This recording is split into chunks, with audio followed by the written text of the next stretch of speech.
Hey, crime family. Welcome to True Crime State of Mind, and I'm Andrea. And I'm Brooke, and today our episode is Alaska. And we're talking about Kent Leppink, and he is from Anchorage, Alaska. He's actually originally from Michigan. So he grew up in Michigan. He was born September 6, 1959, and he grew up in Michigan with three brothers. He's the second oldest, so the middle, I guess. And his mom and dad. And his parents operated a supermarket business for more than 40 years. So, long time. Yeah. He moved to Alaska, They stayed in Michigan. He moved to Alaska to try his hand at being a commercial fisherman. His mom, Betsy, said that he loved fishing, hunting, and he was good at it. So, he moved to Alaska to kind of try his hand at doing it professionally. But he wasn't great at it. So his parents loaned him a lot of money. He moved there in 1994, and that's when he met, unfortunately, Mechele. He was 36 years old. Okay, so a little backstory. There's two culprits in this case, so we're going to go a little bit into the backstory of each of them.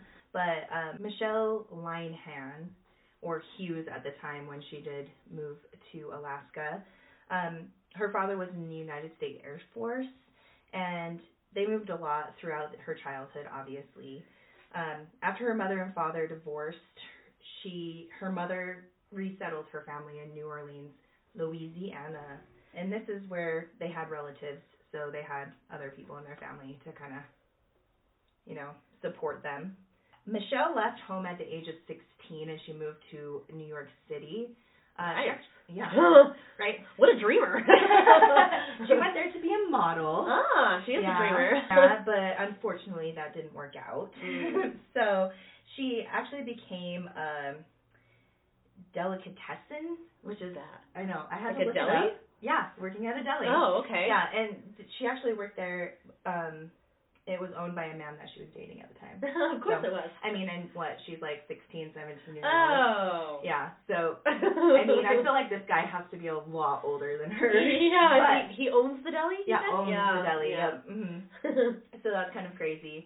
And then at 18, she moved to Alaska to pursue other dreams, I guess. What dreams take you to Alaska? From New Stripper. York. I want to be a stripper in Alaska.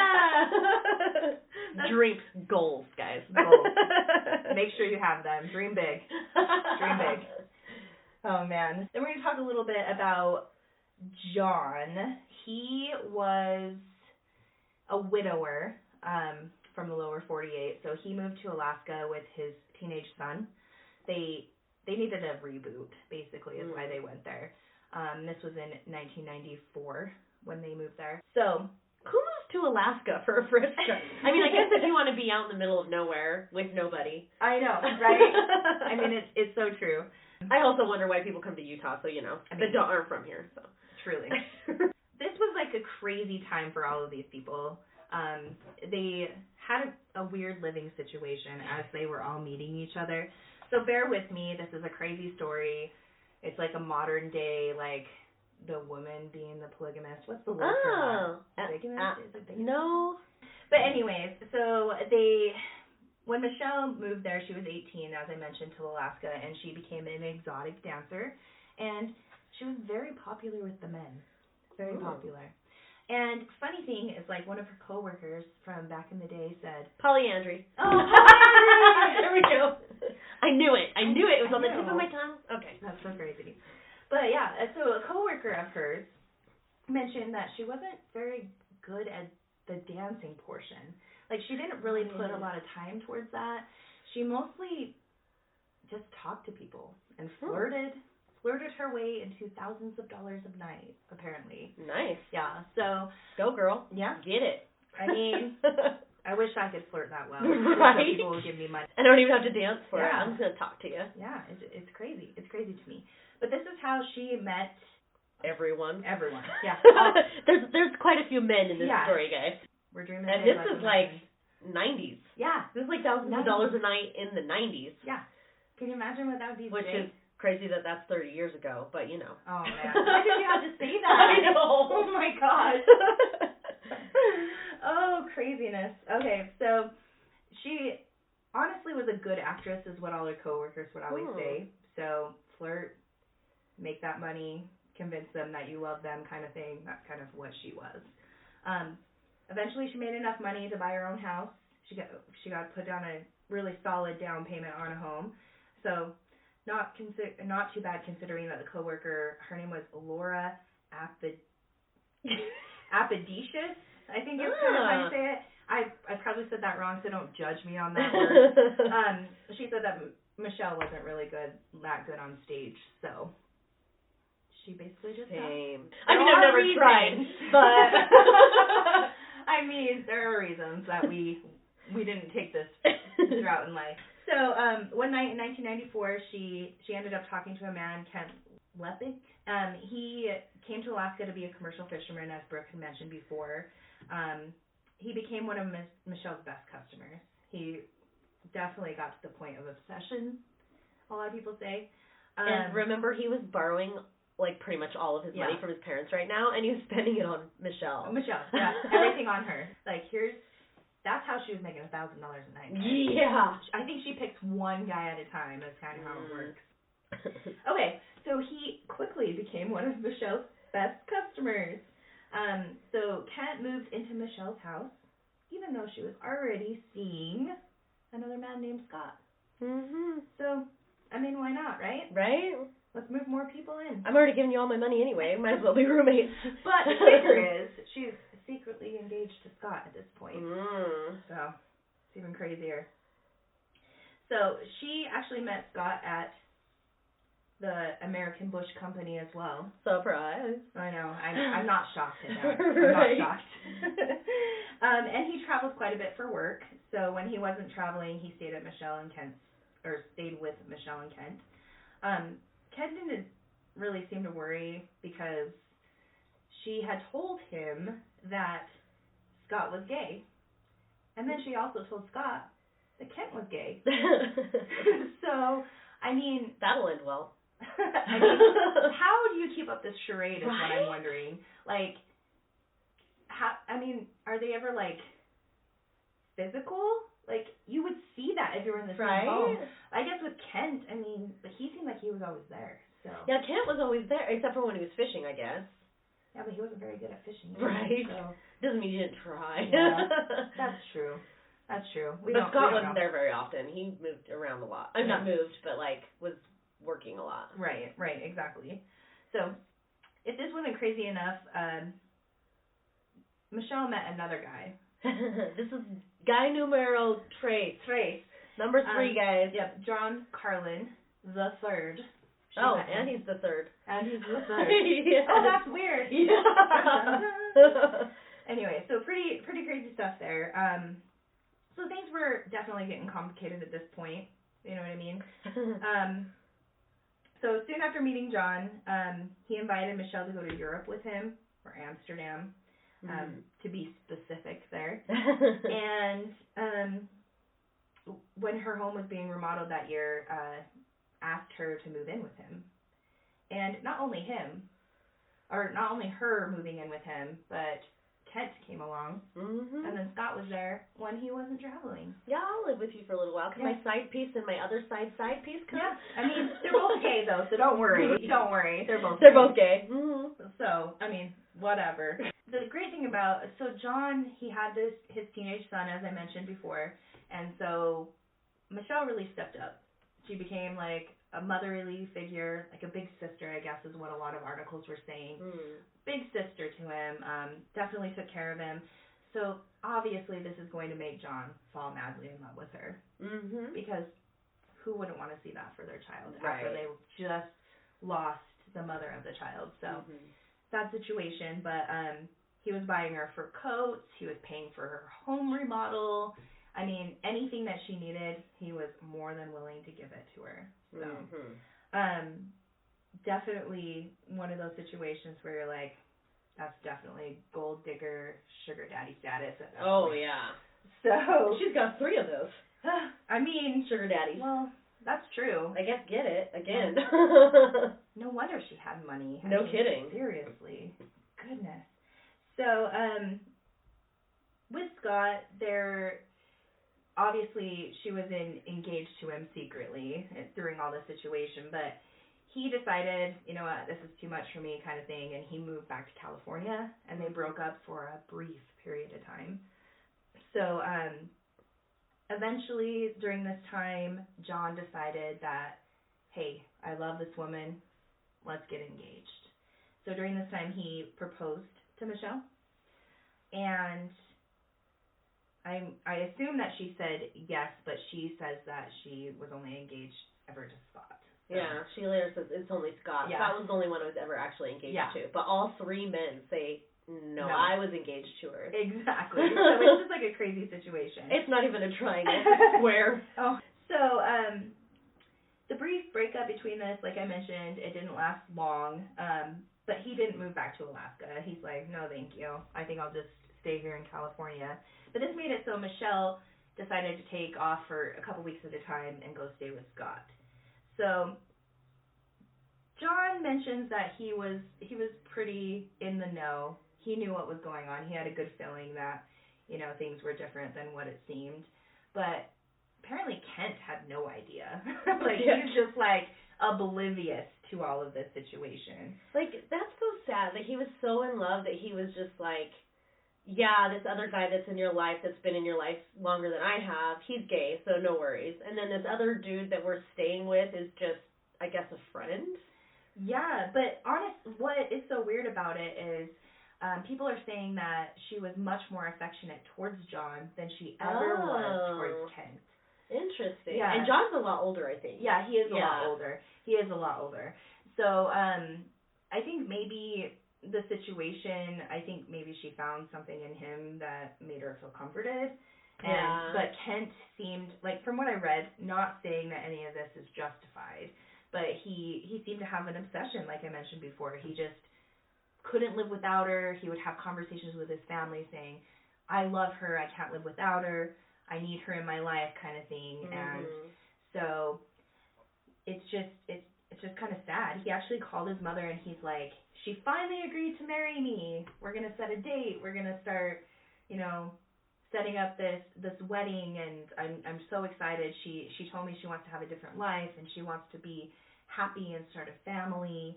And obviously we know that's not the case. Right. That's not what she really wanted. So he continued to make wedding plans despite her continuous trips to California, because that's what one does. Right. And she can't even, like, push it off as, like, it's a business trip. Right. Exactly. Like, what are you saying in these situations? Like, I'm going to go see Scott? I don't know. I don't know if she told him, like, I'm going to go see Scott. Yeah. And he was just like, oh, that's her gay BFF. Like, it's fine. Obviously, we don't really know his thought process during all this time, but I think that he legitimately thought that he could win her over and have a chance. Mm. So during this time, they opened joint checking accounts. Kent changed Mechele to the beneficiary of his will and took out life insurance policies, naming each other as the beneficiaries on the life insurance policies. Now, what's crazy about this, there's witnesses that say that Mechele wasn't happy about this. She didn't want to put Kent on her. Right. She wanted to be his beneficiary, but she didn't want him to be hers. Yeah. Gold digger status. Yeah. So, I mean, that's kind of creepy right there. That kind of puts things... And you're not even married yet, and you have... Yeah. But put me on your $1 million life insurance policy, because, you know, why not? We're both so old at this point that we need to have $1 million life insurance policies. So that's just crazy all in its own. And Kent's dad, he was starting to think that things were getting a little weird and a little fishy. So he's like, hey, I'm going to go to Alaska. I'm going to check out what's going on with my son. So he actually goes to Alaska. Oh, good dad. Yeah. And the day before that, Mechele actually picked up and left. She took off. She took off on him. So she didn't meet the dad. That's kind of the whole situation. He wanted to see what the situation was like. And Kent actually said that John knew where she went, but he wouldn't tell him. So, like, Mechele didn't tell Kent where he was going. She just described where she was going. No, honestly, it was like radio silence. Oh, she ghosted him. Yeah, it's so sad. But this is kind of where we'll move on to the crime now, and that's actually what happened. All right. So Kent's dad went back home. So he stayed there for like 5 months. Or 5 months. 5 days. Not 5 months. Oh, man. So he stayed there for like 5 days, and then he went home. And immediately after he got home, there was a letter that came in the mail from Kent. So obviously, Kent had actually dropped his dad off at the airport and then went and mailed this letter to his dad. So kind of like there were things he wanted to say and he couldn't say them. So he mailed this letter to his parents. And Kent's dad got the letter when he got home, and it had 2 notes in it. So it came with a note that said, I have this other sealed envelope. Don't open it unless something happens to me. Well, that's not ominous at all. Right? I would open it. I would totally open it right away. There's no way I can let that sit. No, definitely not. So he said, but the nice thing is, like, if nothing ever happens to me, which maybe nothing will ever happen to me, then you'll never have to open it and nobody will ever read it and it'll be fine, right? Right. So they didn't open it until they heard that Kent's body was actually found by a power company worker on May 2nd, 1996. So his dad had been there in April. I couldn't find the exact dates, but it was sometime in April. Yeah. And then his body was found May 2nd, so not very long. And this was actually only 4 weeks after the life insurance policy was purchased. So there were 3 cases. Yeah, not suspicious at all. There were 3 casings that were found and 2 sets of footprints. So it was obvious he didn't complete suicide, but there was 2 people there. One of the sets of footprints was definitely Kent's. The thing is that he had his license on him, so he could easily be identified. So the cops weren't like, he wasn't a John Doe. They knew exactly who he was right in the very beginning. But from looks, they wouldn't have been able to identify him because he was actually shot in the back, the stomach, and the face. Oof. He was probably still alive when the final shot hit him in the face, which is really awful. So he was shot in the back probably as he was walking away, I'm guessing, turned around, got shot in the stomach, and then was shot in the face as he was on the ground, but still alive. That's like traumatic, painful, and traumatic. Definitely. And funny enough, he had the change of beneficiary form for the insurance in his pocket. So he had changed the beneficiary from his insurance, his $1 million insurance policy. He changed the beneficiary to his parents just days before he was killed. That's crazy because, I mean, that kind of just sets it up right there. Right? Because he knew. He knew. Well, obviously, I mean, he sends this letter that's like, if something happens to me, and then something does happen to him, and he changed his beneficiary. Yeah, it's real sketch. Right.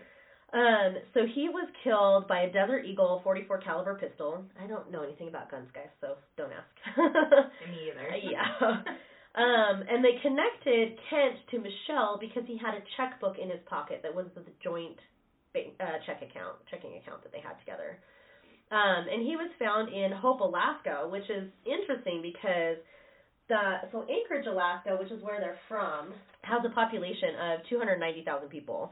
And Alaska is really interesting because it is huge. The land mass is gigantic. It's the largest state in the United States, and by far. I believe it was like California, Texas, and another state, I remember. It's still bigger than that. So it's huge. It's massive. But it has a very, very low population, so it's 48th in the nation for population. The only 2 states that have less population is Vermont and Wyoming. So it's the biggest state that has the least amount of people who live there. Because y'all, I wouldn't want to live in Alaska. I definitely want to visit. I don't want to live there. I don't even want to visit. Like, I live in Utah. We get snow. I hate snow. But the whales. Yeah. I mean, I hear that, but I mean, my husband super wants to go, so him and Andrea can go together. I don't want to. I'll go. Right? I don't want to go to Alaska. Sorry, Alaska. And the interesting thing about Anchorage, Alaska, is it's actually equidistant from Tokyo and New York, which I thought was interesting. So it's like right in the middle. So it's very often a refueling station because it's like right in the middle. Kind of weird. That is interesting. Yeah, because you don't think of it as being like close to Europe. Like in my head, or like Asia. Like I don't think of it as being close to that. But anyway, so the city that he was actually found in was Hope, Alaska, or I guess city is kind of a strong word for that. They have an extremely low population. There's only 130 people who lived there in 2000. So this is like 4 years before 2000, so probably about the same amount, 130 people. It's a former gold mining town, so that's kind of why there's not a huge population, because it's not gold mining anymore. But it's now a popular weekend retreat for Anchorage residents, so it's actually pretty common. So John kind of had like this ruse going with Kent. So John knew where Mechele went, and Kent knew that John knew where Mechele went. But Kent also knew that Mechele did not want to tell him where she went, and that John also didn't want to tell him where Mechele went. So later, troopers actually find a letter in John's car that is supposedly from Mechele that tells John that they're at this cabin, here's the address, just in case you need anything for like an emergency or anything, but don't tell Kent. Don't tell him where I am.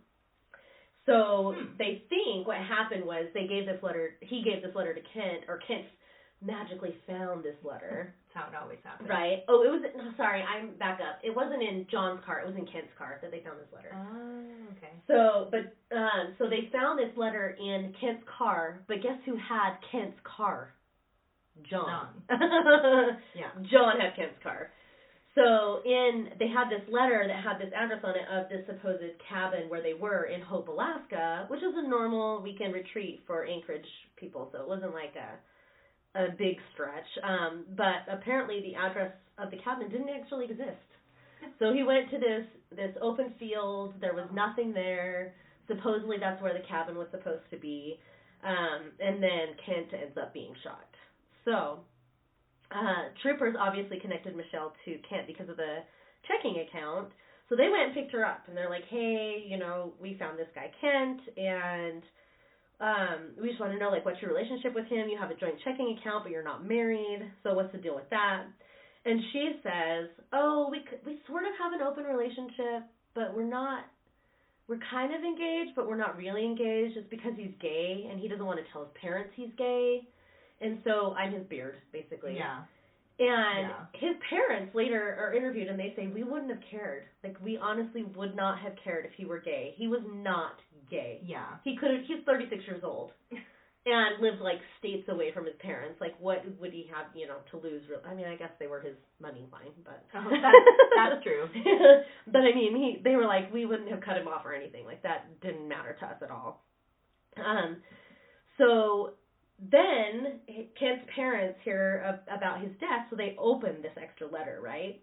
And in this letter, he says, if I'm found dead, it was either Scott, John, or Mechele who did it. So I want you to get justice for me. You need to find out what the circumstances were. But he's like, one of these three people did it, for sure. And he says, if Mechele really loves me and everything goes according to plan and we get married, then you'll never have to read this letter and it won't matter anymore. So the cops picked up Mechele, and they're asking her, well, who do you think would benefit from Kent's death? Because, you're on his checking account, so you would benefit from that. And she says, well, I mean, there's a life insurance policy that I'm beneficiary of. Oh. See, she didn't know that he had changed the beneficiaries. Oh.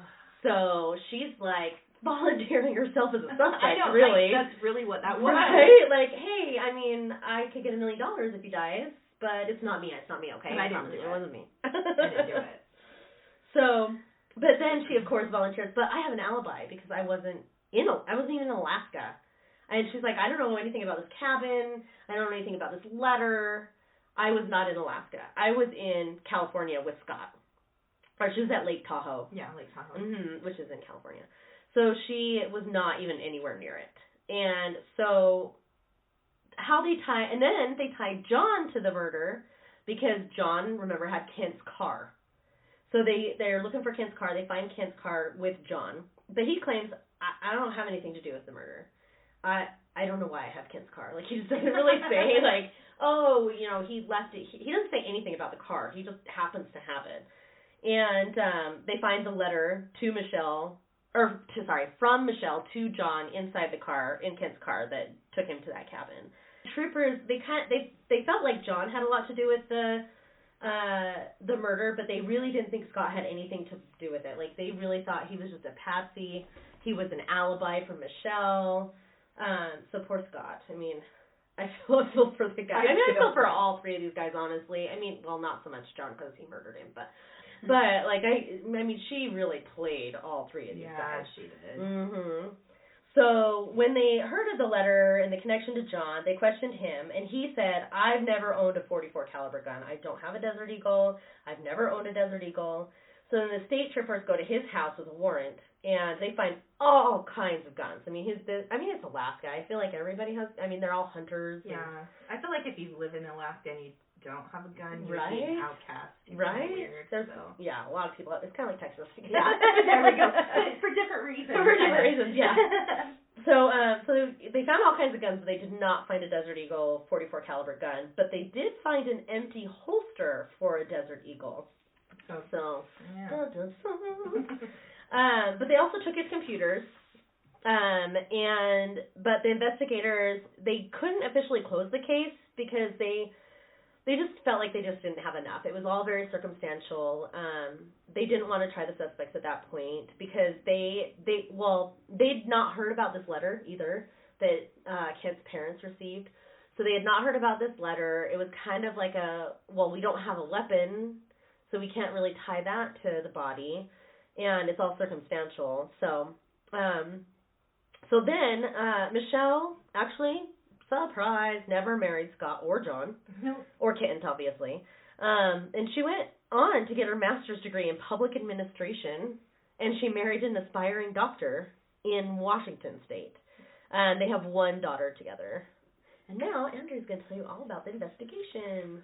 Okay, so we're going to go a little bit into the investigation. This is 10 years after the fact. Police investigated the murder and questioned 23-year-old Mechele Hughes. So she was a former stripper, as we mentioned. She was at Lake Tahoe the whole time that the murder was happening, so she says. And 39-year-old John Carlin III. During the investigation, obviously for years, no one was arrested for the crime. So in 2004, the Alaska State Police Cold Case Unit, they reopened the investigation based on new witness interviews and examination of emails recovered from two computers. Police came to believe that Mechele had solicited John to kill Kent. Over the emails? Yeah, over the emails. Oh. And that John had lured Kent to Hope, Alaska, and he shot him there. So obviously that's kind of what we already know, but there's actually some witnesses that had stated this, and then the emails as well between them. So by this time in 2004, Mechele was already married to the physician, as you mentioned. They were living in Washington State, and under her married name, Linehan. The police accused Mechele of helping compose a note to lure Ken to Hope, Alaska, as I mentioned before, to search for her. So John had moved to New Jersey during this time, and Mechele, they were both arrested in the fall of 2006 and charged with first-degree murder. John went to trial first. He was convicted, found guilty, and sentenced to 99 years in prison. But he never made it to an appeal because he was actually found murdered in his cell. Oh. October 27th, 2008. So 2 years later. Yeah, so he put in for an appeal, but he never made it to that point. So I'm sure that's a crazy story all on its own. So we'll have to kind of look at who murdered him. I wonder if there's an investigation there. Right. So Mechele went to trial before a jury in Anchorage Superior Court in September of 2007. Okay. The prosecution presented that Mechele wanted Kent killed to collect the $1 million life insurance policy, obviously. Did she volunteer to the police that she had, but then she didn't really have because he was smart enough to take her off of that. So, however, 5 days before the murder, Kent changed the policy, as we mentioned before, and to be his parents to be the beneficiaries of this. The case against Mechele was circumstantial. Basically, a note from Kent and to his parents stating if something were to happen, it was either Mechele or Scott or John, as we heard about before. And that's about all they had on her. They didn't have much information. Well, the letter that she wrote, so did they find that on her computer, or why did they think she wrote it? The one Just learning because it said it was her? Yeah, because that was just their suspicions. Oh, so they were okay. presenting it, like the prosecution was presenting it as, hey, Michelle's actually the one that wrote this letter. Mm-hmm. But her alibi is going to be away with Scott. Mm-hmm. So they're presenting this circumstantial evidence that, right. I mean, it's hard. And she's like, I didn't write that letter. Yeah, honestly, she can prove, she doesn't even really have to prove that she didn't write it because nobody really knows who wrote it. Mm. They can't prove that she did it, so she doesn't have to prove that she didn't. Okay, gotcha. If that makes sense. So they don't have proof that she wrote it, but she doesn't have proof that she didn't. Yeah. So she doesn't have to prove that she didn't because they don't have proof that she did. Yeah, exactly. Okay. She said. Right, yeah. Kind of a crazy situation, but yeah, so the jury convicted Mechele of first-degree murder on October 22nd, 2007, but on February 5th, 2010, the Court of Appeals of Alaska overturned Mechele's conviction. So she was in, 2.5 years? Yeah, 2.5 years. They ruled that the evidence, Kent's note, the letter that was sent out to lure him out to the open field that was supposed to be a cabin, it just wasn't enough to convict. Yeah, because, really, just because somebody says, if something happens to me, this person did it, doesn't necessarily prove that they did it. And we aren't saying that she didn't do it. Right. But there's no proof that she did. Obviously she didn't, she was gone. She didn't pull the trigger by any means. But we can't prove that she didn't arrange it. But here's the thing. She didn't have a life insurance policy on anybody else. Yeah. Just on Kent. Yeah. And then he's the one who ends up dead. Yeah, exactly. So, honestly, that's a little sus. Yes. At the same time, though, John could have just been jealous that she was... so she's going away, and she's going to hang out with Scott, who she supposedly really is engaged to. Right. But John has also proposed, and she said yes, so she's engaged to him. And then there's Kent, who is living with John while Michelle's away with Scott, and Kent is, making wedding plans. Yeah. In front of John. In front of John. Yeah. So, he could have just been I don't want her to marry him. I'm worried. Yeah. He's making wedding plans, so maybe this really is going to happen, and then I'm not going to have Michelle. Right. Right. It's like we said, it's a crazy roller coaster ride of polyamory. Is that what you said it was? Polyandry. Polyandry. Yeah. I was close there. But the crazy thing is, there was actually one other piece of evidence that somebody brought in, and it was one of her coworkers stating that Mechele watched the movie The Last Seduction with her, which had this character in the movie that the coworker was stating, she was saying, I want to be just like her, this is what she does, she's this stripper, and she lures men into certain situations, and she's like, hey, that's me. And but then it came out, and it was in the diary. The coworker had a diary, and it turns out that she watched that movie with her boyfriend, and it was never with Michelle. So it was another false piece of information that just went with the appeal. It just kind of padded that she was going to get off from this murder. And so that's a great defense that they figured that out. Yeah, it's crazy, right? It came out of kind of nowhere at that point. So the crazy thing about it, though, is the Court of Appeals, when they went in and did all of this, the prosecution's well, we need to see, there's all this extra evidence, we need to see if it's even worth us retrying this case. Because obviously after an appeal you can still retry. It's not saying that you didn't do it, it's saying there wasn't enough evidence to prove you did. On an appeal, so does that mean that she's let out? Yeah, she's out. Okay, so she is let out. In 2010 she was let out. Okay. And so they were trying to figure out if they were going to, prosecute this case more. But during this time they actually came out with some new evidence pointing to Kent's dad. Yeah. So stating that he's the beneficiary, I guess. Stating that he was there during the time of the murder, and they were saying that Kent was stealing money from them, and there was all this crazy thing from other family members stating that they weren't funneling him money, that he was actually stealing it and giving it to Mechele. So there was like this, when Kent's dad actually came to see him, they were saying that he was coming there to confront him about what's going on. Oh, I mean, I could see that. So I think that this just did they find him? Doubt. Yeah, they put doubt. They never found, they didn't charge the dad, they didn't do any of that. But it put enough doubt that the prosecution decided not to retry the case because there's no... They're both such good circumstances, but they're circumstances. Yeah. They're not necessarily like facts. Right, exactly. So it's kind of a crazy situation because money seems to be like the root of all evil and all of these stories that we hear. So it's just kind of a crazy situation.